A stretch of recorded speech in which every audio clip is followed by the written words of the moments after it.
Well, hello to my beautiful Taurians out there. This is Dr. Leona Mercury coming in for your full moon reading in April 2025. Oops, we got a little stray there. Five of Swords trying to stray. What a shock is that? That might be a message for some of you. Taurus, of course, I have a VIP in Taurus as well, so love you guys so much. Let's go ahead and take a look at what's happening for that full moon. That's happening on April the 12th, guys. It's going to be happening in sidereal Virgo. That's where it's going to be peaking. There will be some energy of Libra because the full moon is pretty quick, about 2.5 or 3 days most in a, sort of in a given sign. So it's often between signs. So it heads into Virgo and it'll be heading into Libra. So you'll hear the tropical astrologers talk about it being in Libra because it technically will be in Libra at some point during that 3 days, but it'll be peaking in Virgo, guys, and it's going to be peaking in a lunar mansion called Chitra Nakshatra. Now that means architect of the gods. So my beautiful, beautiful Taurians, let's see how quickly it takes me to drop back into Southern. I haven't been able to keep up my Northeastern mask very well lately, so stress. When I get stressed, and I need armor, this is how I present to the world, right? I need armor though, so that's my Northeastern accent to protect myself, to stay safe. But when I get stressed, South comes out. South's gonna come out, I'm sure, at some point during the reading, so if you notice it, that I'm having an identity crisis, that's what's going on. It's been a very stressful time for me, for sure, and I'm sure you guys are also sort of feeling it. I'm going to tell you, Taurus, it's going to be a good time for you, though, coming up. We do have Jupiter leaving your house as well as Uranus at some point this year, right? So that'll be happening at some point. Seven of Swords coming out for you right out of the gate. Somebody here might have self-sabotaged an opportunity. I also think this could be an energy of somebody trying to sneak away from a situation. So something may come along. I don't know if it's necessarily an opportunistic vibe. It could be for someone here. If you'd like to see this extended, guys, come on over to Patreon. You will see in the description box below the link, and when you click it, it'll say join for free. You don't see anything for free outside of a video I made specifically to show you what the different levels are. And I posted some photos of like UFO stuff over there. So I had a UFO experience, which I never had in like really a very long part of my life here. I never saw anything like it. So it was pretty interesting. That happened in 2024. So I think you can see some of that, but you will not really see any of these extendeds at all. You can get unlimited extendeds, however, for 10, 10, 11, 11, or 12, 12. And with 11, 11, you get a little bit more, of course. You get to see all the extendeds I post for the videos here. That includes energy readings. For 12/12, you also get all the exclusive content I create just for Vedic Astrology, sidereal, and astronomy. Okay, I do show you guys, oftentimes I'll do astrophotography where you can see the planets, see where they are, so that, it makes more sense when you look at it. And as a VIP also, I will give to my Taurians a free personal reading if you join as a VIP, because then you're gonna be able to get the full benefit. And I want you to have that reading to go with the free chart that I do for you, as well as a consultation also for free, so that you have a baseline to watch those videos, the educational videos I create. They're exclusive to Patreon for now. I mean, I think I'm not going to ever post them on YouTube, but who knows? Never say never. So this is telling me something important here. We just got the Ten of Swords, which is a little bit vexing, right? So this is a Sagittarius energy with the Temperance card. So far, I've got a Pisces Aries sitting here looking dumb AF. I'll just say it out loud because they have screwed up an opportunity with you. And now I see that pretty clearly. Some of you might have Sagittarius placements or Jupiter in the 9th house. You could have Jupiter and Taurus as well.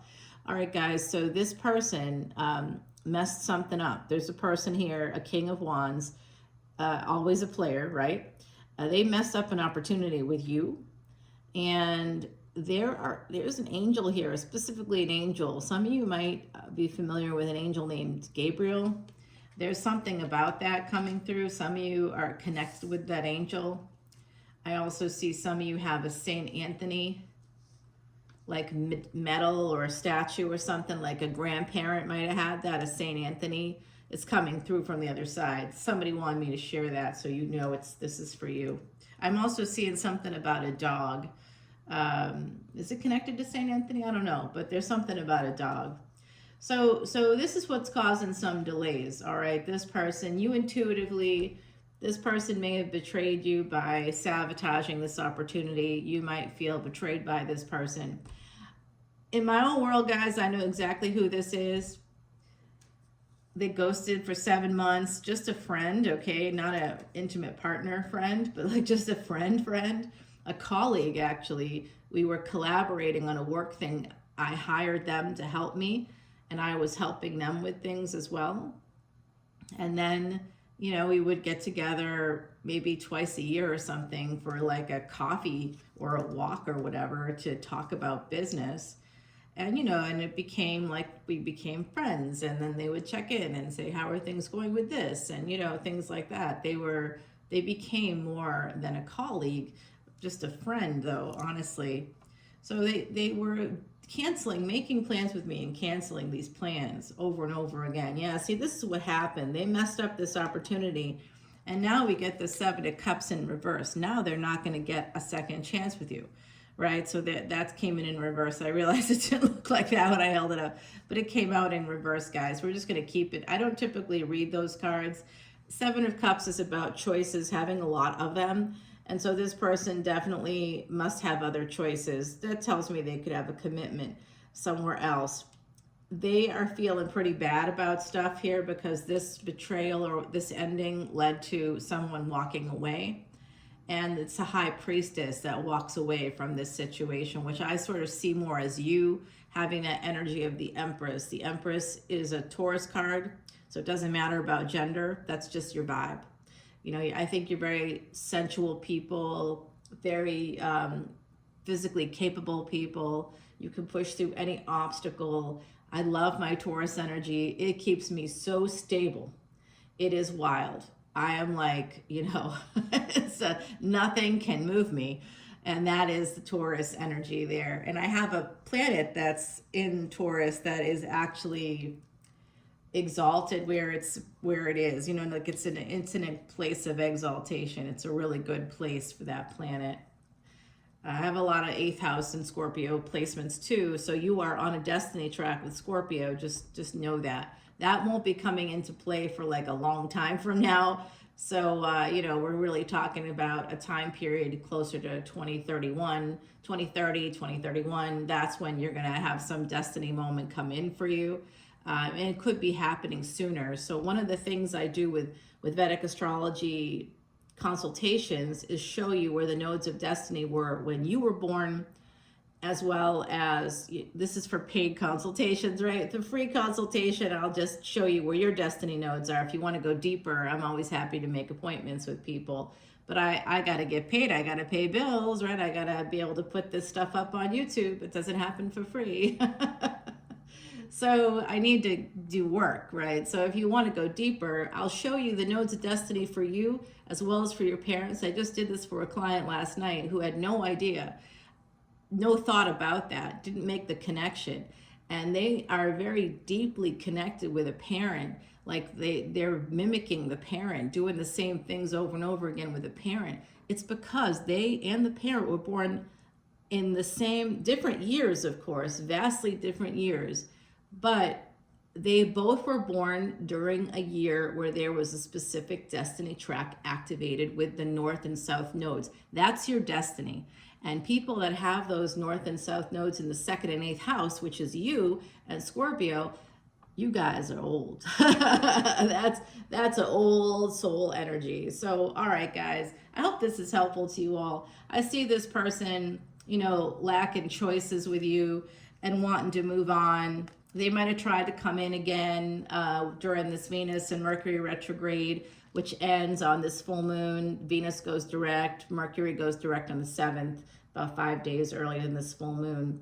So this full moon happening in Virgo is activating a destiny track because K2 is in Virgo, What's in Pisces? That's the opposite. That's the destiny track, Virgo and Pisces, 6th and 12th house. Look at your 6th and 12th house, and that'll show you a lot right now. So what is in Pisces right now in sidereal Vedic astrology? What is in Pisces? We've got the sun on the 12th. We'll have the sun in Pisces. The moon will be opposite the sun, right? On the same destiny track, though. So there's going to be something about mothers and fathers that could be coming to light.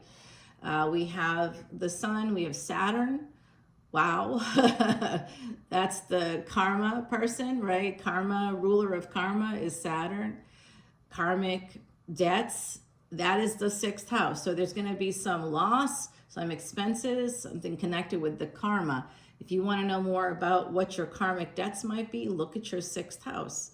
Okay, and also look at Virgo and look at Mercury. Those things will show you the karmic debts that you might have and any planets that might be in the 6th house too will give you an idea about what you will be doing a lot of as part to fix the karma, to repair the karma for yourselves. So we have this activation, the sun, Saturn, we have the North Node there, we have Neptune there, and we have Mercury and Venus, which will both be direct that day. So there's quite a lot of planets happening. It's a stellium in Pisces right now. It's pretty crowded energy, but that's the house of loss. So, you'll want to, it could be a very sensitive day, meaning this is a potential death is possible during these times for folks that are older, people that are really sick, people that, but they could also have a return once these planets begin to move into Aries, wherever you have like sort of your highest degree planet. If one of those planets I just mentioned in Pisces is your highest degree planet, when it moves into Aries, coming up there, that'll be happening in the next couple of months with multiple planets there. The sun will be moving. When does the sun move into Aries? Well, the sun doesn't move right that way. The sun isn't like other planets. Other planets are rotating around the sun. We're all kind of in that space of moving around that sun. So we also, spin on our axis while we're rotating around the sun.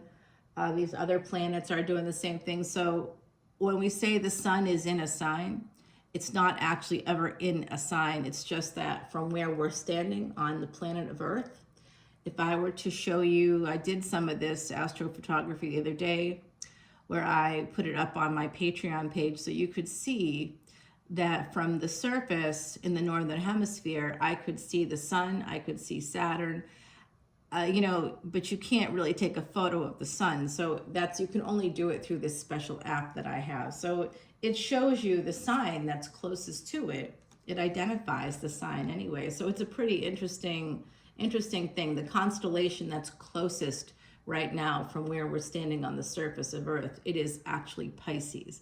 The sun is not in Aries. I know everybody wants it to be the case, but it is not. It will be on the 13th and moving into the 14th. That's when the sun, the very next day, the sun moves, makes a big move. And the very day of this full moon, we have Venus going direct, which is going to be interesting because this is all happening in Pisces. Venus is exalted in Pisces, specifically the lunar mansion of Revati Nakshatra at about 23-ish degrees. So it's not going to be there, but it'll be moving into exaltation. The highest point of exaltation will be there. And so Venus will be heading there, and that will be happening right in that early May period. So now I'm kind of wishing I just canceled a speech I was asked to make at the World Congress in medicine, and I just kind of canceled that because I didn't want to make but actually now I wish I was going, because I didn't realize until just now that Venus will actually be in a space of exaltation when I would have been there. I probably would have gotten a job or something, damn it. Okay, well, I'm going to have to wait and see anyway. I kind of have something else happen and I want to wait and see what's going on there first. Can't be making plans waiting for something else. So we'll see. Something good is going to happen, though, for sure, for you all. You could get a job. Venus is your ruling planet, so that's why I'm telling you when that's going to be in that place, so that check out that early May period. We also have the sun at that time will be moving into, Sun is exalted in Aries, and it's going to be moving into Kritika Nakshatra, or that lunar mansion called Kritika. And that is a great time to like change your appearance, to, this is all connected to you. Kritika is a bridge to you. So the Sun will be moving into Taurus squarely there on that, like right around mid-May. So it'll be in Kritika Nakshatra for, it spends, there's 3 nakshatras, it spends, you know, in the span of 30 days-ish. It spans a few weeks in each one, right? So a week and a half or something in each one. So it's not there for very long. Sun, you know, Sun transits aren't really transits, as we just said. It just appears to be a transit. So I do see this energy coming in for you. Very interesting. This is going to become, there's a delay in this relationship. And I'm not sure if the person that screws you over, they may try to come back around again. Like I said, they may reach out again, like that person I was sharing with you who was not a romantic partner. But you'll wait for this, Taurus. This is the Venus energy. I've been hearing from them even professionally. Well, I got a bill from them professionally. That was it. And then like 7 months later, I get a personal note from them, how much they're in love with me, how much they, wait for it, cherish, treasure, adore. Oh boy, they must have been looking up all these words. So I, you know, but I'm reading it and I just see a lot of surface stuff. I'm not wowed by it because I'm like, it's coming out of left field for me. I haven't heard from this person in 7 months. They haven't even been my friend. How did they screw me over? When did they screw me over? They made plans with me because I had a death in my family, and they wanted to, you know, meet up and give me a hug and all those things. And I'm like, okay, that sounds really nice. I could use a hug right now. Absolutely. I'm really sad and I'm not in a good place. And they're like, okay.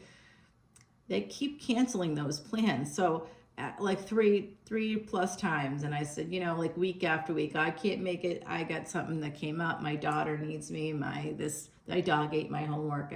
So I finally say the third time, I'm losing money every time I make an hour for you. So I'm not doing that anymore. You know, just email me professional stuff and we're good. And I didn't expect actually any kind of response, but there wasn't even like an apology that followed. So I don't get an apology and I don't hear from them as a friend for 7 months. They don't send me a sympathy card, like no acknowledgement of what they did.